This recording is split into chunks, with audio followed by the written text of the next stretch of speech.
Hello everybody, Dave Neal here, stand-up comic, host of Bachelor Recap, a Guy's Review. As you can see from the title of this video, we have some late afternoon news here on a Friday in Bachelor Nation. People's exclusive, The Bachelor's Taylor Nolan says public outrage over her tweets is so valid, I was so lost. Let's play a couple of clips, we'll discuss the article, we'll read some of your comments, and then we'll move on from there. Let's jump right into Taylor this. At 17 and 18 years old, and what would make you say some of the things that you put out there? I'm really happy you asked that because I was not in a good place at all. And I think it's important to note and have that context as to where I was at then. I was living in racial trauma. I was living in upholding white supremacy. I was completely lost with my cultural identity. I'm biracial, I'm Black and I'm white, and grew up only in whiteness. I was raised as if I was a white girl. And going off to college, I was so confused. I was so lost. I had really absorbed, all of the isms in our culture. I had absorbed all of that white supremacy and felt just lost and didn't think about anything I was tweeting or I was posting. I just thought, I wasn't thinking, really. So we can agree with her there that she wasn't thinking. So let's hit pause on this advertisement. She wasn't thinking. The question I have is, she had a cultural identity clash, which I totally believe. But she says she was raised as a white girl, but being raised raised as a white girl doesn't give you permission to post such hateful tweets. It makes it kind of hard to understand if she's saying that the racial or the racist tweets were posted because she was centering herself as a white girl. Where did the hate come from, Taylor? Less about where you grew up and more about why do you feel the hate on the inside. And you might have some points there that, you said you absorbed white supremacy. Well, you didn't just absorb it, you tweeted it right back out to the world. Taylor Nolan made a painful mistake, and she says she's not expecting anyone's forgiveness anytime soon. In an exclusive interview with host Janine Rubenstein, airing Friday on the People Everyday podcast, the former Bachelor and Bachelor in Paradise star opened up about problematic, offensive tweets of hers that recently resurfaced. She said, it's valid for people to feel like they can't trust me. It's so valid for people to feel shocked or betrayed. Well, then the question becomes, how can you be a healthcare professional if you don't think people are going to trust you? There's a big question here to what needs to happen moving forward. As we know, I posted this video, I think yesterday, Taylor Nolan has her licensing under review, or whatever certification she has as a healthcare professional is under review in Washington State due to the multiple claims people have filed saying, hey, she should not be a healthcare professional if she's going to be sharing clients' information in her tweets. I mean, she did this as recently as, I believe, her graduate school. So the tweets originally posted between 2011 and 2012 when Nolan was a teen began circulating on Reddit and Twitter earlier this month. Now, of course, these tweets came about, and she said they weren't sourced in good faith, but they came about, no tweets ever are, they came about because she was trying to get Chris Harrison fired. So in trying to get Chris Harrison fired, I think people looked at her and go, all right, Taylor Nolan, let's see what you've done, because nothing, people don't love anything more in this world than some good old-fashioned American hypocrisy. We love a little bit of that. So as they said, she insulted minority groups such as Jews, Asian Americans, Indians, homophobic slurs, fatphobic, backlash. The only people she didn't insult was the straight white guy. So it was a big champion day for your boy over here. It's not too often we're the only people not getting it. But I digress. I'm only kidding. I'm saying that in good light. It is such a shame and terrible when you look at these tweets. It is bananas. Because at first you go, well, maybe she was misguided or she's trying to get a joke out. And then you go, none of that's involved. You looked at it and you go, this must be faked, right? No one could believe it. Everyone thought they were fake tweets. Everyone was like, come on, really? And she was like, no, I did those. I didn't take them down. Everyone's like, what's the matter with you? She said, I was not in a good place at all. There she is in her apology. That's a good apology photo. That looks like she means it, guys. She has the weight of the world on her. She needs to support her. She means it. Nolan, who is biracial, says she grew up only in whiteness and was raised as if I was a white girl. So I totally get this. The thing that people have brought to my attention is she centered herself in her whiteness. And now when it was time to be profitable, she accepts Venmo donations from people. She's accepting people donations for the labor that she's done to educate them. And in doing so, people wonder, did she center herself in her whiteness when it was convenient? And now is she centering herself in her on her black side because it's convenient now. And, there's a good chance that maybe she just learned and grew up, but also, did she use the bullying nature that she used to have in all of the tweets, those very bullish tweets? Is she using that now to bully people to fall in line to the agenda? I don't know. Even the people of color who I was around were using the same types of language. A lot of the tweets, I was in conversation with friends, with the classmates. It was reinforced in my entire upbringing. It was reinforced in my mainstream culture. And it was reinforced in my immediate environment with my peers. Imagine a world in which Rachel Kirkconnell said the same thing about growing up in Forsyth County, Georgia, which some have considered one of the most racist parts of our country.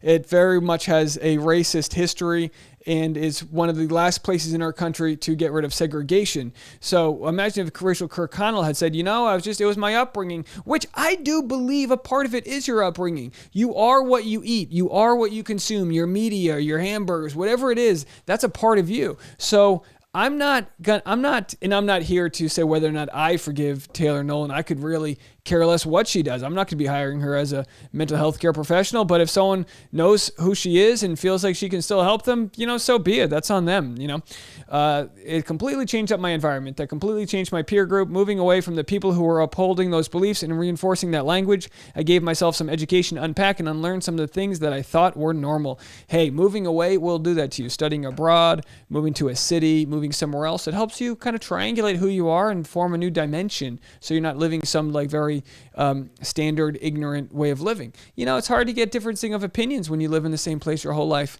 You don't know what you don't know, and you don't know it. Going to my own therapy was super important in getting to know my own racial identity. Surrounding myself in more groups of people of color was really important for me, and paying attention to the culture shifts was huge. This was her apology she gave right here. She was doing the apology face, no makeup. You had to do no makeup, and you got to sit low to the ground. That's the apology stance. So while Nolan stands by her growth and maintains that she no longer holds those harmful points of view, looking back, she acknowledges that she should have deleted her tweets, which she since has. Oh, so she finally did delete. She deleted them recently. They were up for a while. She refused to delete her tweet. She was like, that's who I was. I want to leave it up. And everyone was like, yeah, but no, get rid of that, That's the problem. You exfoliate in the shower. You get rid of yesterday's version of you. That's the problem with social media is a lot of times people are held for their past beliefs when they might have learned their lesson regardless, but in some cases you might not, and nothing like a little bit of shame to introduce you to the party. So let's play this final clip from her, and you guys can go catch the whole podcast online if you guys want. I got to play this advertisement. All right, I'll kill it for 14 seconds while we play this advertisement. I've been listening to TJ Maxx commercials all day. Wow, that's great. So she's being held accountable. I'll read some of your comments from the subreddit for The Bachelor, and we'll see what people are saying, because a lot of people, it seems, are not accepting of her because she wasn't giving anybody else the chance to apologize and move forward. So why should we give her that chance? That's the overall question. Sorry, you spoke in your apology that you posted to social media that you purposely didn't delete the tweets because you wanted what was out there to be out there, I guess. But I guess it begs the question. And some. By the way, she's doing a white guy face. She's doing the Pierce lip thing that white guys do when we know we did something wrong. Hey, Dave, did you leave the door open and the fly came? That's the face. I like it. She's centering herself in her white guy whiteness right there. Commenters have taken issue with this that why didn't you get in front of it? Why, if you were going to be this diversity advocate, if you're going to do all this, say hey, I made huge missteps in my past, but ... Yeah, really happy you brought that question, because I know a lot of people have had that concern, and isn't something I've addressed yet. And knowing what I know today, knowing the impact that had, regardless of how long ago it was, breaks my heart and makes me feel so frustrated with myself that I didn't go back and specifically look at everything. When I say I knew that those things were there, I knew in a general sense. I knew in a general sense that, things I said back then were problematic, that I wasn't aware of the things that I'm aware of today. I knew that. I didn't know exactly what was said. And I think that was a huge misstep on my part. That was a huge, big mistake on my end to protect the people I care about.